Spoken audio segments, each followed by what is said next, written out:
আশানিদি গুপ্তা সদরে সুদূর লা সালাতা ইল্লা কলবে হুজুর লা সালাতা ইল্লা কলবে হুজুর অন্তর উপস্থিত থাকা ছাড়া অন্তর এক মন এক ধ্যান হওয়া ছাড়া নামাজ হবে না। আমরা নামাজের মধ্যে দাঁড়াইলে মন কত দিকে দৌড়ে যায়, অনিচ্ছাকৃত দাঁড়ে, সেটা আবার নিয়ে আসতে হবে। আমি নামাজে দাঁড়াইলাম, অনিচ্ছাকৃতভাবে মনটা চলে গেল, আবার নিয়ে আসতে হবে। কিন্তু মন চলে যাওয়ার পরে মনকে সেই দিকে রাখা এটা ঠিক নয়। যেমন আগের দিনে মানুষ ডেকি দিয়া ধান থেকে চাল তৈরি করত, যখন ডেকি নিচে পড়তো ধানগুলা ছিটে যাইতো, আবার একজন আছে এটাকে গোলায়া ভিতরে আনি দিত, মনে আসেনি? এখন তো নাই। ঠিক এভাবে করতে হবে। মন চলে যাবে, নামাজের মধ্যে থেকে মন ছিটে যাবে, অন্যদিকে চলে যাবে, অনিচ্ছাকৃতভাবে চলে যাবে, আবার নিয়ে আসতে হবে। এটা হলো নামাজের মধ্যে নিয়ম। কিন্তু ইচ্ছাকৃতভাবে কোনো দিকে মন নেওয়া যাবে না, তাহলে নামাজ হবে না। এই এক নম্বর গুণ ইমানদারের গুণ হইল নামাজের মধ্যে এক ধ্যানে এক মনে নামাজ পড়া, নামাজের মধ্যে নম্র, নামাজের মধ্যে ভদ্রভাবে নামাজ পড়া, কোনো কিছু নড়াচড়া করা যাবে না। অন্তরের মধ্যে যখন স্থিরতা থাকবে তখন অঙ্গ প্রত্যঙ্গের মধ্যে স্থিরতা থাকবে। যখন অন্তর এক থাকবে, অন্তর ওইদিক সেদিক দৌড়াদৌড়ি করবে না, তখন আমার অঙ্গ প্রত্যঙ্গগুলো স্থির থাকবে। এক ব্যক্তি নামাজ পড়তেছে, দাঁড়িয়ে নিয়ে খেলা করতেছে, এই অবস্থায় আল্লাহর নবী তাকাইলেন, আল্লাহর রসুল বলেন এই ব্যক্তির অন্তর যদি খুশু থাকতো, অন্তর যদি স্থিরতা থাকতো, তাহলে তার দাড়ির মধ্যে এভাবে হাত ঘুরতো না, তার অঙ্গ প্রত্যঙ্গগুলো স্থির থাকতো, এভাবে দাঁড়িয়ে নিয়ে খেলা করতো না। অনেকে আছে অনেক জিনিস নিয়ে খেলা করে, জামা নিয়ে খেলা করে, এমনি অনর্থক নড়াচড়া করে, এগুলো করা যাবে না। অন্তরের ভিতরে যখন স্থিরতা থাকে তখন অঙ্গ প্রত্যঙ্গের মধ্যে স্থিরতা থাকে। তাইলে এক নম্বর গুণ, সফল ইমানদারের এক নম্বর গুণ, তার নামাজের মধ্যে খুশু থাকবে। আল্লাহ রসুল সাল্লাল্লাহু আলাইহি ওয়াসাল্লাম বলেন এমন এক যুগ আসবে মসজিদ ভরা মুসল্লি কিন্তু একজনের মধ্যে খুশু নাই। সব মুসল্লি মসজিদ ভরা কিন্তু খুশুর সহিত নামাজ পড়নেওয়ালা নাই। এই খুশুর সহিত নামাজ পড়তে হবে, এক মনে এক ধ্যানে নামাজ পড়তে হবে, তাহলে নামাজ হবে। ইমানদার, সফল ইমানদারের এক নম্বর গুণ হইল এটা। দুই নম্বর গুণ হইল ওয়াল্লাযীনা হুম আনিল লাগবি মুরিদুন। সফল ইমানদারের দ্বিতীয় গুণ, আল্লাহ রাব্বুল আলামিন বলেন যারা অনর্থক কথা কাজে নির্লিপ্ত, অনর্থক কথা বলে না, অনর্থক কাজও করে না, অনর্থক কথায় কাজে লিপ্ত হয় না, এটা হলো সফল ইমানদারের দ্বিতীয় গুণ। অনর্থক বলতে এমন জিনিস যেই কাজ করলে দুনিয়ারও কোনো লাভ নাই, আখিরাতেরও কোনো লাভ নাই। অনর্থক কথা হলো ওই কথা যেই কথা বললে দুনিয়ারও লাভ নাই, আখিরাতেরও লাভ নাই, এমন কথা কাজকে অনর্থক কথা বলে। অর্থাৎ যেই কথা বললে পকেটে একটা টাকাও আসবে না, আর আমল নামে একটা নেকিও উঠবে না, যেই কাজ করলে দুনিয়ার পকেটের মধ্যে একটা টাকাও আসবে না, আখিরাতের আমল নামের মধ্যে একটা নেকিও উঠবে না, এমন কাজকে অনর্থক কাজ বলে, এমন কথাকে অনর্থক কথা বলে। এই অনর্থক কাজ, অনর্থক কথা থেকে বিরত থাকা, এটা হলো সফল ইমানদারের দ্বিতীয় গুণ। এখন আমরা তো দোকানে বসলে কত কথার কোনো শেষ নাই, অযথা অনর্থক আলাপ আলোচনা নিয়ে, হাসি ঠাট্টা নিয়ে কত কিছু করি। অথচ আল্লাহর ওলিরা সকাল থেকে রাত্রে ঘুমানো পর্যন্ত কত কথা বলেছে, এটা লিপিবদ্ধ করেছে। আবার কয়টা কাজের কথা, কয়টা অকাজের কথা, কয়টা কাজের কথা, কয়টা অকাজের কথা, এই পর্যন্ত সকাল থেকে সন্ধ্যা পর্যন্ত ঘুমানো পর্যন্ত যেই কাজগুলো করেছে, এই কাজগুলো কয়টা ভালো কাজ, কয়টা খারাপ কাজ, এটা লিস্টি করতেন, তারপরে হিসাব করতেন। আমাদের কাছে তো কোনো হিসাব নাই। আমরা বিনা হিসাবে কত অযথা অনর্থক কথা বলি, এদের কোনো শেষ নাই। আমাদের আমলনামা খুললে দেখা যাবে পাগলের গাঁটুনির মতো, পাগল বিশাল এক গাঁটুনি নিয়ে দৌড়তেছে। খুলে দেখবেন চকলেটের কাগজ, বিড়ির ল্যাস এবং সিগারেটের বাক্সা ইত্যাদি ইত্যাদি নিয়ে তার পুরা গাঁটুনিটা ভর্তি। এই বিশাল গাঁটুনি নিয়ে পাগল দৌড়তেছে। আমাদের আমলনামার খাতা খুললে দেখা যাবে অনর্থক কথা, অনর্থক কাজ, অনর্থক বিষয় নিয়ে আমাদের আলোচনা চলছে। এগুলো আমাদের আমলনামা ভরে দেয়। আল্লাহ নবী সাল্লাল্লাহু আলাইহি ওয়াসাল্লাম বলেন, মিন হুসনি ইসলামিল মারই তারকুহু মা লা ইয়ানি। মানুষের ইসলামের সৌন্দর্য হলো অনর্থক কথা এবং অনর্থক কাজ ত্যাগ করা। কারণ অনর্থক কথা বলে যে সে পাগল, অনর্থক কাজ করে যে সে পাগল, এটার কোনো মানি নেই, এটার কোনো উদ্দেশ্য নেই। উদ্দেশ্যহীন কথা, উদ্দেশ্যহীন কাজ। মানুষের কাজের যে কোনো উদ্দেশ্য থাকতে হবে, লাভ থাকতে হবে, এটার মধ্যে কোনো লাভ নাই। ইমাম আবু দাউদ রাহমাতুল্লাহি আলাইহি বলেন, ইয়াদুরুল ইসলামু আলা আরবাআতি আহাদিস। ইসলাম ধর্ম 4টা হাদিসের উপরে ঘুরে চলে। রোডের গাড়ির মধ্যে যেরকম 4টা চাকা আছে, কয় চাকা? গাড়ির মধ্যে 4 চাকা না, বড় গাড়িগুলো, ওগুলোর মধ্যে 4টা চাকা আছে। প্রাইভেট কার, মাইক্রো, বড় গাড়ি, এগুলো তো 4টা চাকা আছে। এই 4টা চাকার উপরে গাড়িটা চলে। ইসলাম একটা গাড়ির মতো, এটার 4টা চাকা আছে। এই 4টা চাকার উপরে ইসলামটা চলে, অর্থাৎ 4টা হাদিস। এই 4টা হাদিস ইসলামের গাড়ির চাকা। এই 4টা হাদিসের উপরে ইসলামের গাড়ি চলে। 1 নম্বরে, ইন্নামাল আমালু বিন্নিয়াত। সমস্ত কাজ নিয়তের উপরে নির্ভরশীল। নিয়ত যদি ভালো হয় কাজটা ভালো হবে, আর নিয়ত যদি খারাপ হয় কাজটা খারাপ হয়ে যাবে। নিয়তের উপরে নির্ভরশীল। এই জন্য ওলামায়ে কেরাম বলেন, হাদিস শরীফের মধ্যে আছে, যদি কেউ দুনিয়ার কাজ করে ভালো নিয়তে, তখন এই তার কাজটা আখিরাতের কাজ হয়ে যাবে। আর যদি কেউ আখিরাতের কাজ করে খারাপ নিয়তে, এই আখিরাতের কাজটা দুনিয়ার কাজে পরিণত হয়ে যাবে। যেমন একজনে নামাজ পড়ে অথবা দান করে নামের জন্য, সওয়াবের জন্য নয়, তাহলে এটা দুনিয়ার মধ্যে মানুষকে দেখানো হয়েছে। নাম যশের জন্য, মারহাবার জন্য 1 লাখ টাকা দিল, অথবা নামাজ পড়তেছে মানুষকে দেখানোর জন্য, অন্য অন্য আমল করতেছে মানুষকে দেখানোর জন্য। আল্লাহ তাআলা বলবেন, এই কাজটা তুমি দুনিয়াতে মানুষকে দেখানোর জন্য করেছ, মানুষ দেখে ফেলেছে, দুনিয়ার মধ্যে তার উপকার তুমি পেয়েছ, আখিরাতে আমার কাছে আর কোনো সওয়াব নাই। তাহলে এটা আখিরাতের কাজ হওয়া সত্ত্বেও, আখিরাতের কাজ হওয়া সত্ত্বেও দুনিয়ার কাজে পরিণত হয়ে গেছে, দুনিয়ার কাজে পরিণত হয়ে গেছে, আখিরাতে কোনো সওয়াব নাই। আর যদি আমি দুনিয়ার মধ্যে ঘর তৈরি করার সময় একটা জানালা কাটি, জানালা তৈরি করি, জানালা তৈরি করার সময় যদি আমার নিয়ত থাকে এই জানালা দিয়ে আলো আসবে, এই জানালা দিয়ে আলো আসবে, আর আলোর মধ্যে বসে বসে আমি কোরআন তেলাওয়াত করব, এই নিয়ত যদি আমার থাকে, এটা দুনিয়ার ঘরের জানালা, এটার মধ্যে আমার সওয়াব হবে, এটার মধ্যে আমার সওয়াব এসে যাবে। বাতাস ঢুকার জন্য নিয়ত লাগে না, জানালা খোলা থাকলে এমনি বাতাস প্রবেশ করবে। নিয়ত, প্রত্যেক কাজের মধ্যে নিয়ত ঠিক থাকতে হবে। নিয়ত কাকে বলে? আর নিয়ত কসদুল কলবি, নিয়ত হলো অন্তরের ইচ্ছা, অন্তরের ইচ্ছাকে নিয়ত বলে। আমি একটা নেক কাজ করতেছি, আমার ইচ্ছা কি, এই নেক কাজের দ্বারা আমার ইচ্ছা কি, এটা আল্লাহ পাক জানেন। এই নিয়তের উপরে নির্ভর করে আল্লাহ পাক রব্বুল আলামিন সওয়াব দেয়, কারো সওয়াব দেয়, কারো সওয়াব বেশি দেয়, কারো সওয়াব মোটেও নেই। নিয়ত খারাপের কারণে মোটেও সওয়াব নাই। 1 নম্বর হাদিস, ইন্নামাল আমালু বিন্নিয়াত, সমস্ত কাজ নিয়তের উপরে নির্ভরশীল।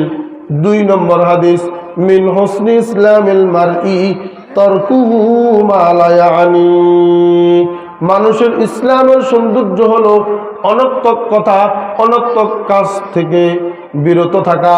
এটা হলো ইসলামের সৌন্দর্য। এটা হলো দ্বিতীয় হাদিস।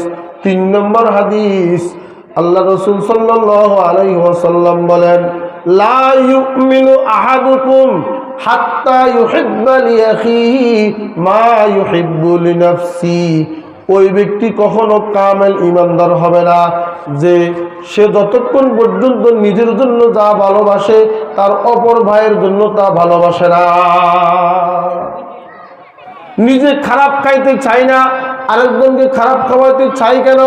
নিজে ভালো পরিধান করতে চায়, আরেকজনকে কেন নষ্ট করে পরিধান করাইতে চায়, খারাপ পরিধান করাইতে চায়? আল্লাহ রাসূল সাল্লাল্লাহু আলাইহি ওয়াসাল্লাম বলেন, ওই ব্যক্তি কখনো সফল ঈমানদার হবে না যে নিজের জন্য যা পছন্দ করে তার অপর ভাইয়ের জন্য তা পছন্দ করে না। এই ব্যক্তি কোনো দিন কামেল ঈমানদার হইতে পারবে না, পরিপূর্ণ ঈমানদার হইতে পারে না। এরকম যদি হয় তাহলে তো দুনিয়ার মধ্যে কোনো অন্যায় থাকবে না, অপরাধ থাকবে না, একজন আরেকজনের উপর জুলুম করবে না, একজন আরেকজনের প্রতি অন্যায় করবে না। আল্লাহ রাসূল সাল্লাল্লাহু আলাইহি ওয়াসাল্লামের দরবারে এক ব্যক্তি আসিয়া বলল, ইয়া রাসূলুল্লাহ, ইয়া হাবিবাল্লাহ, আমি সমস্ত কাজ, সমস্ত গুনাহ ত্যাগ করতে পারবো, কিন্তু একটা গুনাহ ত্যাগ করতে পারবো না। আল্লাহ রাসূল বললেন, সেটা কি গুনাহ? বলে, জিনার আমল। জিনা, জিনার আমল আমি ত্যাগ করতে পারবো না। ব্যভিচার, এটা আমার অভ্যাস হয়ে গেছে, চারিত্রিক সমস্যা। এখন এই গুনাহ আমি ত্যাগ করতে পারবো না, আর সমস্ত গুনাহ আমি ত্যাগ করতে পারবো। আল্লাহ রাসূল সাল্লাল্লাহু আলাইহি ওয়াসাল্লাম বলেন, ও সাহাবী, শুনো, তুমি জিনার আমল ত্যাগ করতে পারবে না। বলে, না। তুমি কার সাথে জিনা করবা? এই দুনিয়ার মধ্যে 4 প্রকারের নারী আছে। 1 নম্বর হইল মা, 2 নম্বর হইল স্ত্রী, 3 নম্বর হলো বোন, 4 নম্বর হলো মেয়ে। কয়টা হইল? 4।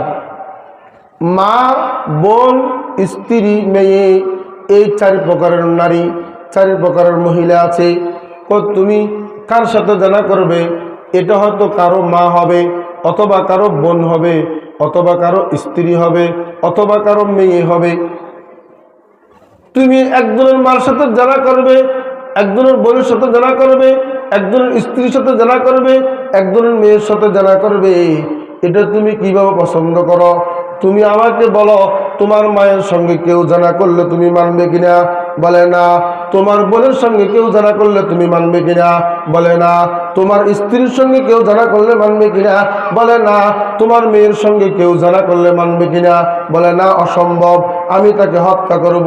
ও সাহাবী, জবাব দাও, তোমার মায়ের সঙ্গে কেউ জিনা করুক তুমি তাতে রাজি নয়, তোমার বোনের সঙ্গে কেউ জিনা করুক তাতে তুমি সন্তুষ্ট নয়, তাকে তুমি অপছন্দ করো, আর তোমার স্ত্রীর সঙ্গে কেউ জিনা করলে তুমি তাকে হত্যা করবে, তোমার মেয়ের সঙ্গে কেউ জিনা করলে তুমি তাকে মেরে ফেলবে।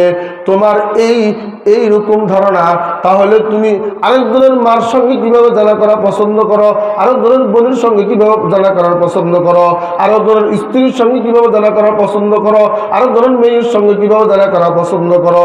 তোমার জন্য যেটা পছন্দ নয়, তোমার জন্য যেটা পছন্দ নয়, অপরের জন্য তুমি সেটা পছন্দ করবে কেন? আর তোমার জন্য যা পছন্দ তুমি অপরের জন্য তা পছন্দ করবে। এই সাহাবী নবীজির এই ওয়াজ শোনার পরে এই ব্যক্তি তওবা করে আল্লাহর রাসূলের সামনে বললেন, ইয়া রাসূলুল্লাহ, ইয়া হাবিবাল্লাহ, এমন ওয়াজ, এমন নসিহত আমি জীবনে কারো কাছে শুনি নাই, জীবনে কারো কাছ থেকে এমন নসিহত শুনি নাই, আজকে আপনার কাছ থেকে শুনলাম। আল্লাহর রাসূল আমাকে মাফ করে দিবেন, আমি আজ থেকে আর জিনা করব না, আজ থেকে আর জিনা করব না। কারো মায়ের সঙ্গে জানা করব না, কারো বোনের সঙ্গে জানা করব না, কারো স্ত্রীর সঙ্গে জানা করব না, কারো মেয়ের সঙ্গে পরকীয়া করব না। আজ থেকে আমি ভালো হয়ে গেলাম, সমস্ত অন্যায় অপরাধ ছেড়ে দিলাম, জানার আমল পর্যন্ত আজ থেকে আমি আর করব না, আমি তওবা করলাম। আল্লাহু আকবার। তওবা করলে আল্লাহ অতীতের সব গুনাহ ক্ষমা করিয়ে দেয়।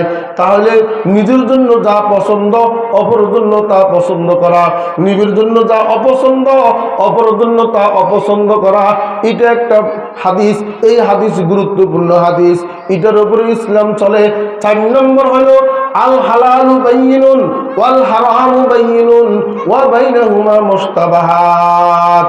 আল্লাহর রাসূল বলেন হালাল স্পষ্ট, হারামও স্পষ্ট, তাতে কোনো দ্বিধাদ্বন্দ্ব নাই।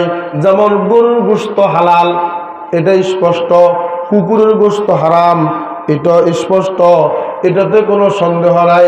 কিন্তু কিছু বিষয় আছে হারামও বোঝা যায় আবার হালালও বোঝা যায়, হারামও বোঝা যায় না আবার হালালও বোঝা যায় না।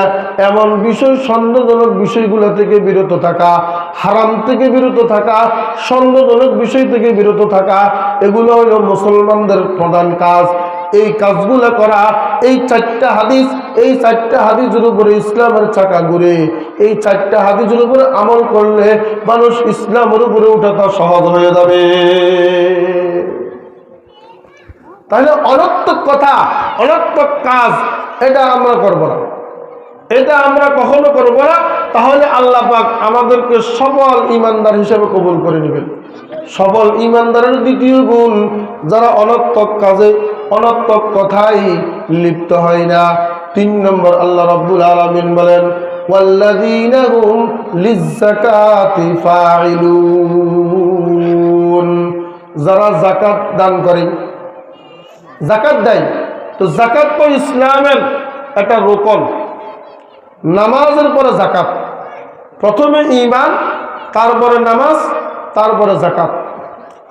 তো এই যাকাত দান করে যারা ধনী লোক, যাদের উপরে যাকাত ফরজ, নেশাব পরিমাণ মালের মালিক হয়েছে, এরা যাকাত দিতে হবে। এরা 40 ভাগের 1 ভাগ আল্লাহর রাস্তায় দিতে হবে। যদি না দেয় তাহলে তার মাল চোরে খাইবে, ডাকাইতে খাইবে, ধ্বংস হয়ে যাবে। গরুর যাকাত দিতে হবে, না হয় গরু মারা যাবে। মহিষের যাকাত দিতে হবে, নয় মহিষের উপরে আল্লাহ পাকের পক্ষ থেকে গজব আসবে। এরকম ভাবে প্রত্যেকটা জিনিসের যাকাত আছে। যাকাত দেওয়া, এটার মধ্যে বরকত। এটা না হলে যদি যাকাত না দেয় তাহলে কোনান দিকে তার মাল কমে যাবে, সে নিজেও টের পাবে না। যাকাত ইসলামের তৃতীয় রকম। এখানে আল্লাহ রাব্বুল আলামিন বলছেন ওয়াল্লাযীনা হুম লিয-যাকাতি ফাঈলুন। যারা যাকাত দান করে, এখানে আল্লাহ পাক শিরোনাম পরিবর্তন করছেন। আল্লাহ রাব্বুল আলামিন অন্য জায়গায় যাকাতের কথা এভাবে বলেছেন ওয়াকিমুস সালাহ ওয়া আতুজ যাকাহ। তোমরা নামাজ কায়েম করো, যাকাত প্রদান করো। কিন্তু এখানে শিরোনাম পরিবর্তন করেছেন। শিরোনাম পরিবর্তন করে বুঝাইয়া দিলেন যাকাতের 2 অর্থ। এক অর্থ হইল আবিধানিক অর্থ, সেটা হইল পবিত্রতা। আরেক অর্থ হইল শরীয়তের পরিভাষায় যাকাত বলে মালের একটা অংশকে কিছু শর্ত সাপেক্ষে গরিব মিসকিনকে দেওয়া, এটা হলো যাকাত। এই যাকাত 2 প্রকার। এই 2 প্রকারের যাকাত, 2 প্রকারের যাকাত। একটা হলো পবিত্রতা, একটা হলো পবিত্রতা, আরেকটা হলো মালের যাকাত। এই 2টা যাকাতের অর্থ। এখানে মালের যাকাত যেটা সেটাও হইতে পারে, আবার যাকাতের অর্থ যে পবিত্রতা সেটাও হইতে পারে। যাকাতের অর্থ যে পবিত্রতা সেটাও হইতে পারে। যদি পবিত্রতা হয় তাহলে উদ্দেশ্য হবে আত্মশুদ্ধি। সফল ঈমানদারের গুণ 3 নম্বর গুণ হইল আত্মশুদ্ধি করা। অর্থাৎ অন্তরের মধ্যে কতগুলো রোগ আছে। দেহের মধ্যে যেরকম রোগ থাকে, মানুষের দেহের মধ্যে জ্বর এবং কাশি, বিভিন্ন রকমের রোগ আসে। এই রোগের বিভিন্ন চিকিৎসা করা লাগে। অন্তরের মধ্যে কতগুলো রোগ আছে। 1 নম্বর অন্তর রোগ হইল কুফর, 2 নম্বর হইল শিরক, 3 নম্বর হলো রিয়া, মানুষকে দেখানোর জন্য আমল করা। 4 নম্বর অহংকার। 5 নম্বর হলো হিংসা। তারপর লোভ লালসা, কৃপণতা। এগুলা অন্তরের মধ্যে বড় বড় রোগ। এই রোগগুলো যদি চিকিৎসা না করে আমি মারা যাই, তাহলে জাহান্নাম ছাড়া কোনো উপায় নাই। এই রোগগুলো থেকে অন্তরকে পবিত্র করা ফরজ। নামাজ যেমন ফরজ, যাকাত যেমন ফরজ, রমজান মাসের রোজা যেমন ফরজ, বাইতুল্লাহর হজ করা যেমন ফরজ, অন্তরকে এই সকল রোগ থেকে পবিত্র করা, শিরিক থেকে পবিত্র করা, রিয়া থেকে পবিত্র করা, লৌকিকতা থেকে, হিংসা থেকে পবিত্র করা এবং অহংকার থেকে পবিত্র করা। এই সকল রোগ থেকে, লোভ লালসা, কৃপণতা, এই সকল রোগ থেকে অন্তরকে পবিত্র করা ফরজ। আল্লাহ রব্বুল আলামিন বলেন, সফল ঈমানদারের 3য় গুণ, তারা অন্তরকে এই সকল রোগ থেকে পবিত্র করে, অন্তরের মধ্যে এই সকল রোগ থাকতে দেয় না। এটা হলো সফল ঈমানদারের 3য় গুণ। তাহলে 3য় গুণের মধ্যে 2 ভাগ হয়ে গেছে। একটা হলো মালার যাকাত, এটা তো ফরজ। আরেকটা হলো অন্তরের পবিত্রতা, আত্মশুদ্ধি, তাসকিয়াতুন নফস। এটা কোনো খাঁটি ঈমান, কোনো খাঁটি আলেমের, কোনো খাঁটি পীরের সুহবতে দেওয়া হয়। এটা অনেক তবলিগে যাওয়ার পরে, অনেক আল্লাহওয়ালাদের সুহবতে গেলে হয়। এটা আল্লাহওয়ালাদের সুহবতের মধ্যে বেশি হয়, আমনে কামার কারণে হয়। তাহলে অন্তরকে বিভিন্ন রোগ থেকে পবিত্র করা, এটাও ফরজ। 3য় গুণের মধ্যে যাকাত ফরজ এবং অন্তরকে পবিত্র করা, আত্মশুদ্ধি, এটাও ফরজ। এটা হলো সফল ঈমানদারের 3য় গুণ। তারপর আল্লাহ রাব্বুল আলামিন বলেন, ওয়াল্লাযীনা হুম লিফুরুজিহিম হাফিজুন। সফল ঈমানদারের 4র্থ নম্বর গুণ, আল্লাহ রাব্বুল আলামিন বলেন, যারা নিজেদের যৌনাঙ্গকে রক্ষা করে, নিজেদের যৌনাঙ্গকে সংযত রাখে, চরিত্র ঠিক রাখে, সতীত্ব ঠিক রাখে। এটা হলো সফল ঈমানদারের 4র্থ গুণ। চরিত্র নষ্ট করে না, জানা ব্যভিচার করে না, চরিত্রহীন কাজে লিপ্ত হয় না। আল্লাহু আকবার। আল্লাহ রাসূল সাল্লাল্লাহু আলাইহি ওয়াসাল্লাম বলেন, قال رسول الله صلى الله عليه وسلم قال رسول الله صلى الله عليه وسلم من يزمن لي بين لحييه وما بين رجليه أزمن له الجنة। আল্লাহ নবী সাল্লাল্লাহু আলাইহি ওয়াসাল্লাম বলেন, যেই ব্যক্তি আমি রাসূলের জন্য তার দেহের 2টা অঙ্গের জামিন হবে, আমি তার জন্য জান্নাতের জামিন হব। আমাদের দেহের মধ্যে কয়টা অঙ্গের জামিন? 2টা। যে তার অঙ্গের মধ্যে 2টা অঙ্গের জামিন হবে, দেহের মধ্যে যত অঙ্গ আছে 2টা অঙ্গের জিম্মাদার হবে, 2টা অঙ্গকে সংযত রাখবে। আল্লাহর রাসূল বলেন, আমি তার বেহেশতের জিম্মাদার হয়ে যাব। 1 নম্বর মুখ, 2 নম্বর লজ্জাস্থান। এই গুনাহ হওয়ার জায়গা হলো 2টা। একটা হলো মুখ, মুখে মানুষকে গালি দেয়, মুখে গীবত করে, মুখে শিকায়ত করে, মুখে মিথ্যা কথা বলে, মুখে আরেকজনকে মার দেওয়ার নির্দেশ দেয়, আরেকজনকে হত্যা করার নির্দেশ দেয় এই মুখে। এই জন্য গুনাহ 1 নম্বরে মুখ দ্বারা হয়, 2 নম্বরে লজ্জাস্থান দ্বারা হয়। লজ্জাস্থান দ্বারা মানুষ জেনা করে, চরিত্রহীন কাজ করে। আল্লাহর রাসূল বলেন, এই দুই অঙ্গ, মুখ এবং লজ্জাস্থান, যে ঈমানদার নারী বা পুরুষ এই 2 অঙ্গের হেফাজত করবে, এই 2 অঙ্গ দ্বারা গুনাহ করবে না, গুনার কাজ করবে না, সওয়াবের কাজ করবে, কোরআন তেলাওয়াত করবে, মিথ্যা কথা বলবে না, সত্য কথা বলবে। মুখ এবং লজ্জাস্থান, এই 2 অঙ্গকে যেই ঈমানদার পুরুষ বা নারী হেফাজত করবে, আমি রাসূল তার জান্নাতের জিম্মাদার হয়ে গেলাম। এই জন্য এগুলা আমল করতে হবে। এগুলো আমার বাস্তব জীবনে, এগুলা আমার বাস্তব জীবনের জন্য হয়, বাস্তবতায় রূপান্তরের জন্য হয়। শুধু শুনে চলে যাবে হবে না। যাদের চরিত্রের মধ্যে সমস্যা না থাকে তারা হলো সফল ইমানদার, তারা কামেল ইমানদার, তাদের সমাজও গ্রহণযোগ্যতা থাকে, আল্লাহর কাছেও গ্রহণযোগ্যতা থাকে, রসুলের কাছেও গ্রহণযোগ্যতা থাকে। তাদের চরিত্র খারাপ, আল্লাহ রসুলের কাছে তো গ্রহণযোগ্যতা নাই, তার গ্রামও তার গ্রহণযোগ্যতা থাকে না। এমনকি তার নিজস্ব লোক, তার স্ত্রী, তার মাতা পিতা, তার ভাই বোন, ছেলে মেয়ে, এদের কাছেও তাদের গ্রহণযোগ্যতা থাকে না। যাদের চরিত্র খারাপ এদেরকে ছেলেও দাম দেয় না, স্ত্রীও দাম দেয় না, মা বাবাও দাম দেয় না, এলাকার লোকে দেখলে মুখ ফিরে ফেলে, সিসি করে। এই জন্য চরিত্র ঠিক করতে হবে। আল্লাহ রাব্বুল আলামিন বলেন, ওয়াল্লাযীনা হুম লিফুরুজিহিম হাফিজুন। সফল ইমানদারের চতুর্থ গুণ হইল যারা নিজেদের যৌনাঙ্গকে, নিজেদের লজ্জার স্থানকে সংযত রাখে, হেফাজত রাখে, চরিত্রহীন কাজে লিপ্ত হয় না। ইল্লা আলা আজওয়াজিহিম আও মা মালাকাত আইমানুহুম ফাইন্নাহুম গায়রু মালুমিন।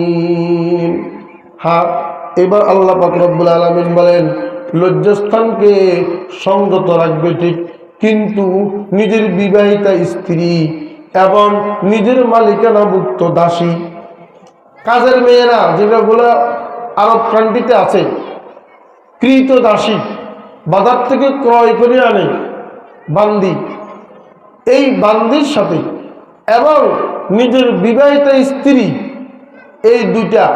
এই দুই প্রকারের নারীর সাথে যদি যৌনাঙ্গকে সংযত না রাখে তিরস্কৃত হবে না। আল্লাহ রাব্বুল আলামিন বলেন এই দুই প্রকারের নারী ছাড়া, একটা হলো বিবাহিতা স্ত্রী, আরেকটা হলো কৃত দাসী, মালিকানাভুক্ত দাসী বান্দি, এই দুই শ্রেণীর সাথে যদি সে যৌনাঙ্গকে সংযত না রাখে সে তিরস্কৃত হবে না। ফামানিবতাগা ওয়ারাআ যালিকা ফাউলাইকা হুমুল আদুন। আর এই দুই শ্রেণীর নারী ছাড়া যারা অন্যদেরকে সন্ধান করবে, অন্যদেরকে কামনা করবে, আল্লাহ রাব্বুল আলামিন বলেন তারা সীমা লঙ্ঘনকারী, তারা গুনাহগার, তারা অপরাধী। আল্লাহু আকবার। তারা অপরাধ করলো, এই অপরাধের কারণে শাস্তি ভোগ করতে হবে, দুনিয়াতেও অপমান হইতে হবে, পরকালেও লাঞ্ছিত হইতে হবে, আযাব ভোগ করতে হবে। তাহলে সফল ইমানদারের চতুর্থ গুণ হইল নিজের যৌনাঙ্গকে সংযত রাখা। ওয়াল্লাযীনা হুম লিআমানাতিহিম ওয়া আহদিহিম রাউন। সফল ইমানদারের পঞ্চম গুণ আল্লাহ রাব্বুল আলামিন বলেন যারা আমানতের রক্ষা করে। এখানে আল্লাহ পাক আমানাতকে বহু বচন নিয়েছেন। আমানাতের অর্থ হইল কোন বিষয়ের জিম্মা নিজের কাছে নেওয়া, নিজের উপরে নেওয়া, এটার জিম্মা আমি নিলাম, এটা আমানত, এটা আমানত। আমি তোমার 1 লক্ষ টাকা এটা আমার জিম্মা নিলাম, এটা আমার কাছে আমানত। আমি তোমার হেফাজতের জিম্মা নিলাম, এটা আমানত। কোন বিষয়ের জিম্মা নিজের কাছে নিয়ে নেওয়া, এটার নাম আমানত। আমানতের বহু প্রকার আছে। আল্লাহ রাব্বুল আলামিন এই জন্য আমানতকে বহু বচন নিয়েছেন। ওয়াল্লাযীনা হুম লিআমানাতিহিম ওয়া আহদিহিম রাউন। যারা আমানত সমূহকে রক্ষা করে। আমানতের মধ্যে 2 প্রকার আছে, একটা হলো হুকুকুল্লাহ, আল্লাহর হক, আরেকটা হলো হুকুকুল ইবাদ, বান্দার হক। আল্লাহর হক এটা আমানত। এটা কি? আল্লাহর হক হইল শরীয়তের পক্ষ থেকে অর্পিত সমস্ত ফরজ ওয়াজিবগুলো পালন করা এবং হারাম মাকরু থেকে বিরত থাকা। এটা হইল আল্লাহর পক্ষ থেকে আমানত। এই আমানত আমরা বহন করেছি, আমরা মানব জাতি। আল্লাহ পাক এই আমানত আসমানের কাছে পেশ করেছেন, আসমান গ্রহণ করে নাই। জমিনের কাছে পেশ করেছেন, জমিন গ্রহণ করে নাই। পাহাড়ের কাছে পেশ করেছেন, পাহাড় গ্রহণ করে নাই। কিন্তু আমরা মানুষ, আমরা এটা গ্রহণ করেছি। আল্লাহ রাব্বুল আলামিন বলেন ইন্না আরাদনাল আমানাতা আলাস সামাওয়াতি ওয়াল আরদি ওয়াল জিবাল فأبين أن يحملنها وأشفقن منها وحملها الإنسان إنه كان ظلوما جهولا আল্লাহ রাব্বুল আলামিন বলেন, এই আমানত ফরজ ওয়াজিব পালন করা, হারাম মাকরুহ থেকে বিরত থাকা, অর্থাৎ এক কথাই হইল শরীয়তের সমস্ত হুকুম পালন করা এবং শরীয়তের সমস্ত নিষেধ থেকে বিরত থাকা। এটা হলো আল্লাহর পক্ষ থেকে আমানত। এই আমানত রক্ষা করা এটা আমাদের উপরে দায়িত্ব। আল্লাহ আসমানকে দায়িত্ব দেওয়ার জন্য চেয়েছিলেন, আসমান ভয়ে থরথর করে কেঁপে উঠেছে, দায়িত্ব নেই নাই। জমিন থরথর করে কেঁপে উঠেছে, জমিন দায়িত্ব নেই নাই। পাহাড় দায়িত্ব নেই নাই। তারা চিন্তা করলো, এই আমানত যদি পালন করতে পারি তাহলে তো আমি সম্মানিত, জান্নাতের অধিবাসী হব। আর যদি আমানত পালন করতে না পারি তাহলে তো আমি জাহান্নামী হইতে হবে, জাহান্নামের আগুনে জ্বলতে হবে। আল্লাহ পাকের আযাবের ভয়ে আসমান গ্রহণ করে নাই, জমিন গ্রহণ করে নাই, পাহাড় গ্রহণ করে নাই। কিন্তু আমরা মানব জাতি ভবিষ্যতের ব্যাপারে আমাদের বেখবর, আমরা ভবিষ্যতের ব্যাপারে আমরা অজ্ঞ। এই জন্য আমরা এটা গ্রহণ করেছি। এই যে আমরা প্রথম দিন গ্রহণ করেছি, রোজ আউয়াল খুদ ফুজুলি করদাই, রোজ আউয়াল খুদ ফুজুলি করদাই, ওয়া ফুজুলি আজহুলি করদাই, ওয়া ফুজুলি আজহুলি করদাই। আমাদের ভবিষ্যৎ অজ্ঞতার কারণে আমরা এই আমানতকে গ্রহণ করেছি। এখন তো পালন করতে পারি না, কি করব? না পালন করতে না পারলে তো আল্লাহ পাকের সাজা ভোগ করতে হবে।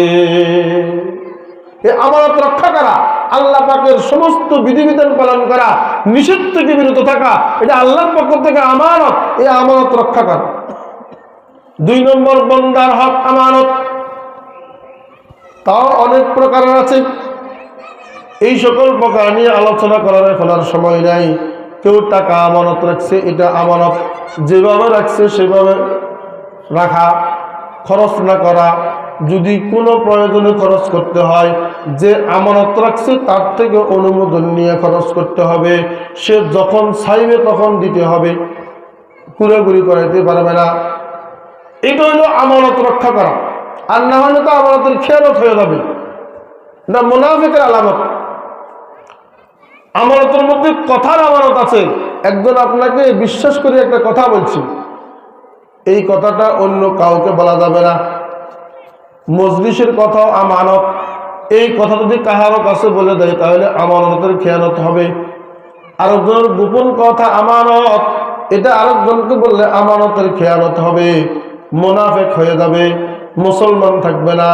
মুনাফিকের আলামত হইল 3টা।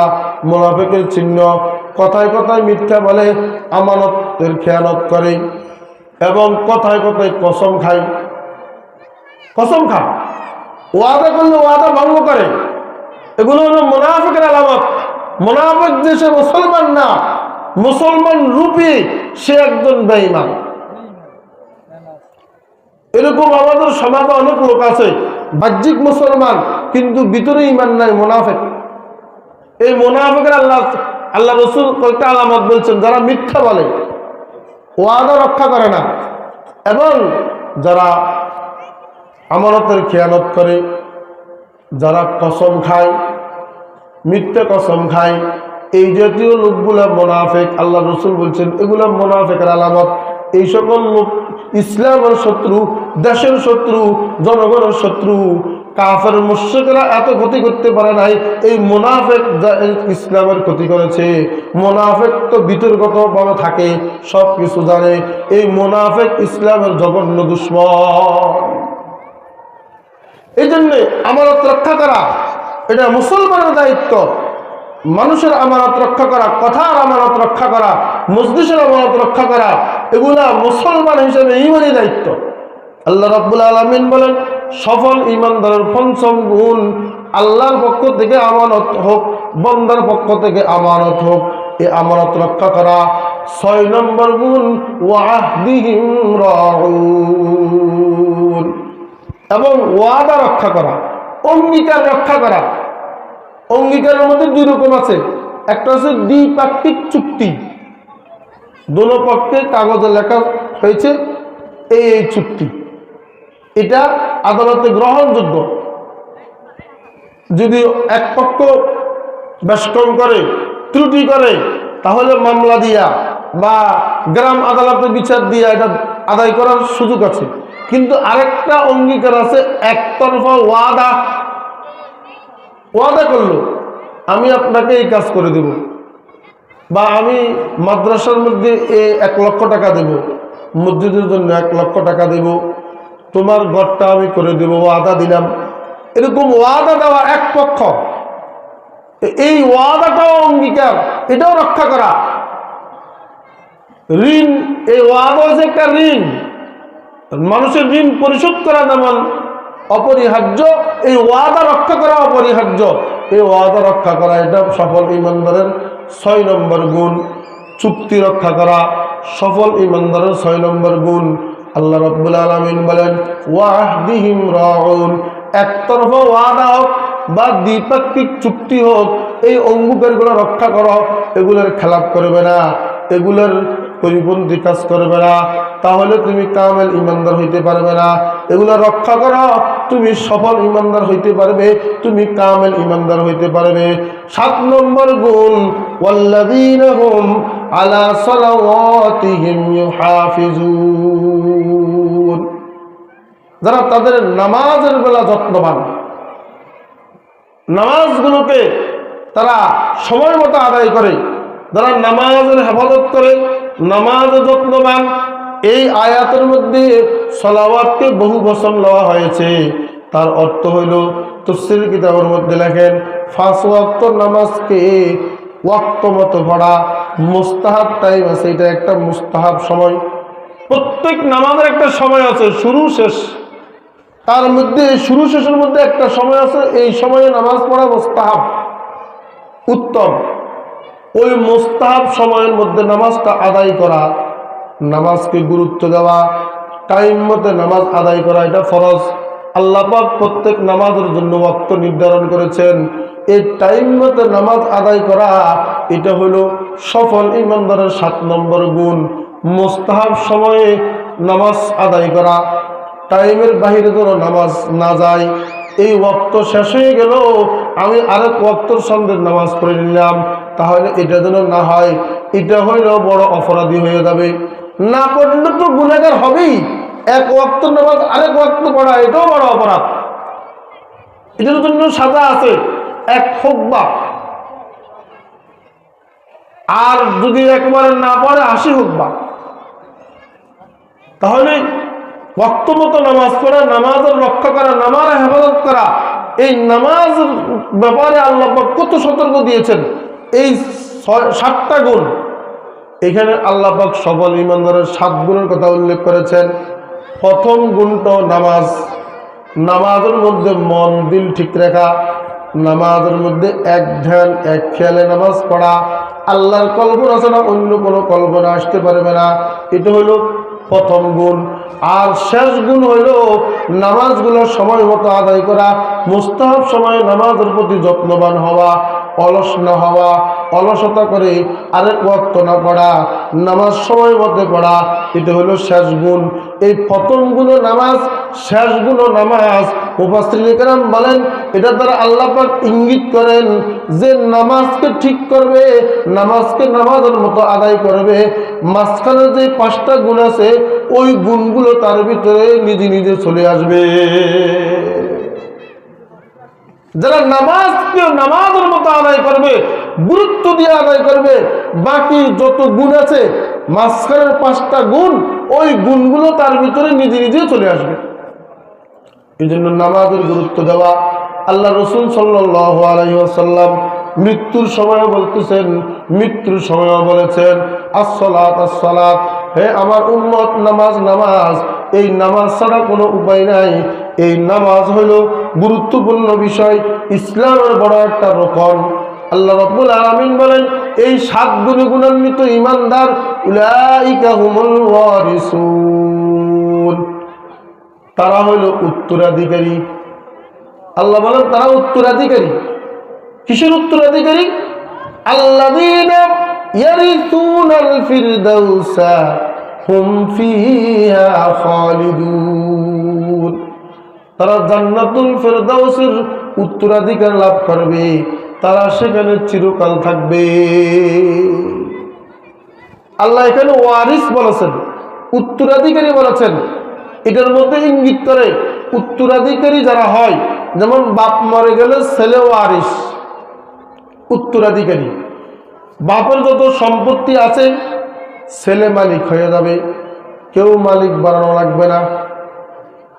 বাপ মারার সাথে সাথে ছেলে অটোমেটিক মালিক, অন্য কেউ মালিক বানানোর দরকার নাই।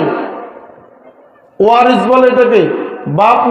বাপের মৃত্যুর সাথে সাথে ছেলে মালিক হয়ে যাবে বাপের সম্পত্তির, যেই পরিমাণ পাবে ওই পরিমাণ সম্পত্তির। যারা যারা আছে ওয়ারিস তারা সবাই মালিক হয়ে যাবে, এটা কেউ মালিক বানানো লাগবে না। আল্লাহু আকবার। আল্লাহ রাব্বুল আলামিন বলেন, বাপের মৃত্যুর সাথে সাথে সন্তান যেমন সম্পত্তির মালিক হয়ে যায়, এই 7 গুণে গুণান্বিত ঈমানদারেরা মৃত্যুর সাথে সাথে জান্নাতের মালিক হয়ে যাবে। উলাইকা হুমুল ওয়ারিসুন, তারা হলো জান্নাতের ওয়ারিস, জান্নাতুল উত্তরাধিকারী। আল্লাযীনা ইয়ারিসুনাল ফিরদাউস, জান্নাতুল ফিরদাউসের তারা উত্তরাধিকার লাভ করবে। জান্নাতুল ফিরদাউস হইল জান্নাতের মধ্যখান, জান্নাতের রাজধানী, জান্নাতের সর্বোচ্চ জায়গা। আল্লাহ রাসূল সাল্লাল্লাহু আলাইহি সাল্লাম বলেছেন, যখন তোমরা আল্লাহর কাছে জান্নাত চাইবা তখন জান্নাতুল ফিরদাউস চাইবা।